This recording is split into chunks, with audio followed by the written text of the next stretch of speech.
लडौली है बुममा हुन्छ केयरफुल हुनुहोस् ल हस्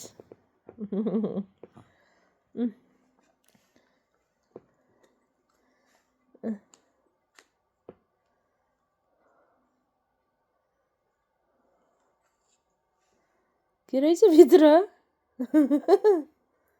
के रहेछ के हो